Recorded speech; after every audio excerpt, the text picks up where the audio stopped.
मजलिस इत्तेहाद और मुस्लिमीन को जिताना जरूरी क्यों है?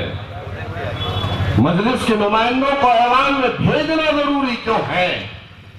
मजलिस चाहती है कि अपनाए वतन दीगर अखवाम की तरह हिंदुस्तान के मुसलमान भी उनके शाना बशाना चले, हिंदुस्तान का मुसलमान भी आगे बढ़े।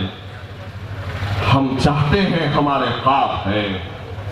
मेरे भाई, मैं यकीन के साथ कह रहा हूं, मेरे जज्बे को आप जानते हैं, बड़ी ईमानदारी के साथ, दयानतदारी के साथ कह रहा हूं, एक मौका दो, एक मौका दो। बता दूंगा कि महाराष्ट्र में, महाराष्ट्र की असेंबली में मुसलमान मजलिस इत्तेहाद मुस्लिमीन का सिपाही कैसा गूंजता है। या आजकल तुम देख रहे हो ना, ये छोटे मोटे जोगरों को, राने को, इसको उसको, जब हम खड़े रहेंगे तो इंशाअल्लाह ताला याद दिला देंगे, अच्छे अच्छे के पसीने छुड़वा देंगे, क्योंकि मजलिस इत्तेहाद मुस्लिमीन की ये हकीकत है, दलाइल की रोशनी में हाजिर जवाब के साथ में खड़े रहकर ऐवान के अंदर बयान करती है, बात करती है। और सिर्फ हम आपके दरमियान में आए हैं तो सिर्फ जज्बाती नारे, जज्बाती बातें करने के लिए नहीं आए हैं मेरे भाई। हम काम करना चाहते हैं और काम ही की बुनियाद पर दिलों को फतेह करना चाहते हैं, दिलों में जगह बनाना चाहते हैं।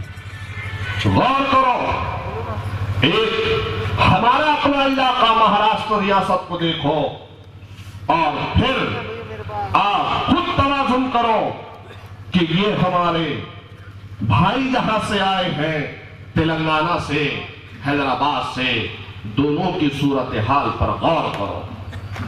वहां पर तालीमी मियार पूरे हिंदुस्तान की रियासतों का सबसे बेहतर तालीमी मियार, सबसे ज्यादा पढ़े लिखे लोग, सबसे ज्यादा पढ़ने वाले लोग, इस मुल्क और बैरूनी ममालिक में जाकर पढ़ने वाले लोग, सबसे ज्यादा लोग अगर कहीं के तालीम याफ्ता मिलेंगे तो हैदराबाद के मिलेंगे, पूरे हिंदुस्तान के अंदर मुसलमान। रिजर्वेशन वहां पर है। अरे केजी से, नर्सरी से लेकर हाई स्कूल से लेकर जूनियर कॉलेज, जूनियर कॉलेज से लेकर सीनियर कॉलेज, ITI, इंजीनियरिंग, उसके बाद पॉलिटेक्निक, उसके बाद में MBBS, डिग्री कॉलेज, इन तमाम तालीमी इदारों को मजलिस इत्तेहाद मुस्लिमीन वहां पर चलाती है।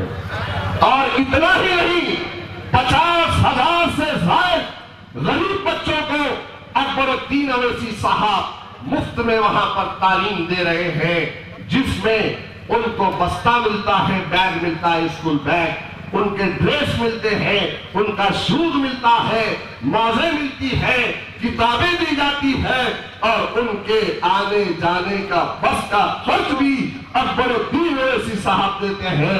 50,000 से ज्यादा गरीब और यतीम बच्चों को अकबरुद्दीन अवैसी साहब वहां पर पढ़ा रहे हैं। क्या कभी आपने सोचा सेहत के मैदान में वहां ओवैसी हॉस्पिटल है तो 1200 बिस्तरों का दवाखाना है, असरा हॉस्पिटल है, दवाखाना है तो 1800 बिस्तरों का दवाखाना है। सरकारी नौकरियों में चाहे वो कोई भी नौकरी हो, पुलिस की मुलाजिमत हो, हर एक में आपकी हिस्सेदारी है। वहां पर हुकूमत से लड़कर हुकूमत की स्कीमों को आप तक पहुंचाया जाता है। ये मजलिस इत्तेहाद मुस्लिमीन वहां पर काम कर रही है। बताओ, चौहान की गुलामी में मुब्तला होने वालों और चौहान के बाद में आज अन्ना की गुलामी में मुब्तला होने वालों, अन्ना की जयकार करने वालों, बताओ किसी कांग्रेसी का नांदेड़ में कोई दवाखाना है? क्या किसी कांग्रेसी का कोई स्कूल है? क्या किसी कांग्रेसी का बताओ मेरे प्यारे भाई, काम नहीं करते, कुछ नहीं करते और एक ही नाम लगाते हैं कि मजलिस बी टीम है, बी टीम है, बी टीम है। एक ही नारा इनके पास है कि मजलिस के बारे में बुरा कहो। अरे काम की बुनियाद पर आगे बढ़ा जाता है। काम नहीं करेंगे, तालीम नहीं देंगे, नौकरी नहीं देंगे, कुछ नहीं करेंगे और सिर्फ एक ही नारा है, बीजेपी की बी टीम, बीजेपी की बी टीम, बीजेपी की बी टीम। खुदा की कसम 2009 से बार बार मेरे नांदेड़ के मुसलमानों आपके दरमियान में आ रहा था, तो उससे पहले पाड़ बंधारे नगर का एक ब्लास्ट हुआ था। मैं और मेरे साथी जानते हैं, तो उस पाड़ बंधारे के ब्लास्ट में मलूस बजरंगल के लोग थे और उसका कनेक्शन पूर्णा के बम धमाकों से था, उसका कनेक्शन परवनी के बम धमाकों से था, उसका कनेक्शन जालना के बम धमाकों से था, उसका कनेक्शन मालेगांव के उस कब्रिस्तान के बम धमाके से था, उसका कनेक्शन दहली के वजू खाने पे जो बम ब्लास्ट हुआ था उसके साथ में था। हम मार कहते थे कि अशोक चौहान की कॉन्स्टिट्यूंसी के अंदर उसके हल्के में पाड़ बंधारे नगर आता है और पाड़ बंधारे में जो बम ब्लास्ट हुआ था अशोक चौहान ने उसको पटाखों का ब्लास्ट बताया और उस वक्त के एसपी ने उसकी रिपोर्ट दे दी। तो गौर करो, उसके बाद में एक पुलिस का सच्चा मुलाजिम निकला था जो उनकी धज्जियां उड़ा रहा था, तो उसको खत्म कर दिया गया। फिरका परस्ती तो इनके रग रग में है और इसी को हम बयान करते थे, बार बार कहते थे कि आरएसएस का है, इसका बाप भी आरएसएस का था, चौहान भी आरएसएस का है, तो हमको समझने को कोई तैयार नहीं था। उसके सरखरीद गुलाम हम पे इल्जाम लगाते थे। अरे कहां गए आज वो इल्जाम लगाने वाले जो कल तक चौहान की जय जयकार करते थे? आज देखो चौहान बीजेपी में है या नहीं। आज अन्ना के गुण गाने वाले पूरे यकीन और एतमाद के साथ कह रहा हूं, अन्ना हारेगा और हारने के बाद बीजेपी में अगर नहीं गया तो मेरा नाम बदल देना। असलियत इनकी ये है, असलियत है। तो जो बात दिल में थी अन्ना ने अपने जबान से कह दी।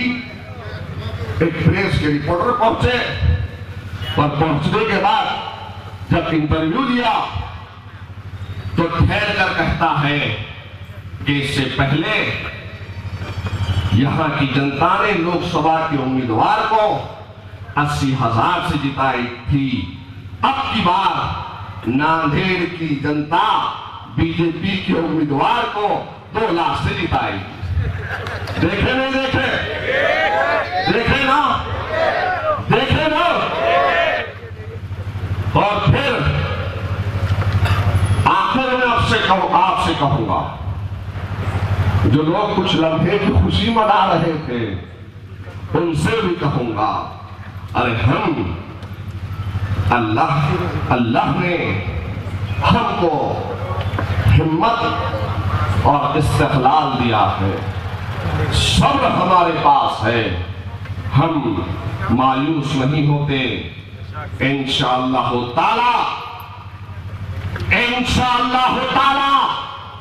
जिस तेजी से, जिस ताकत के साथ में, जिस जज्बे से आज तक काम किए हैं, उससे ज्यादा दोबारा तेजी आएगी, उससे ज्यादा दोहरी ताकत के साथ मैदान में रहेंगे।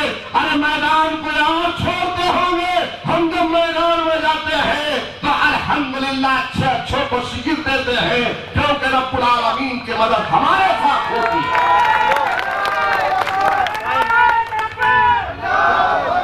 इंशाअल्लाह ताला मायूस नहीं होना, कहने वालों को कहने दो, लेकिन आप उसका जवाब मत दो।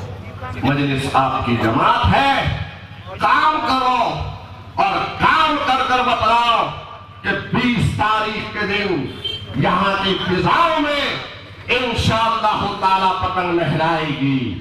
जोर से कहो नारे तकबीर, नारे तकबीर, नारे तकबीर। वाखिरु दावाना अल्हम्दुलिल्लाहि रब्बिल आलमीन।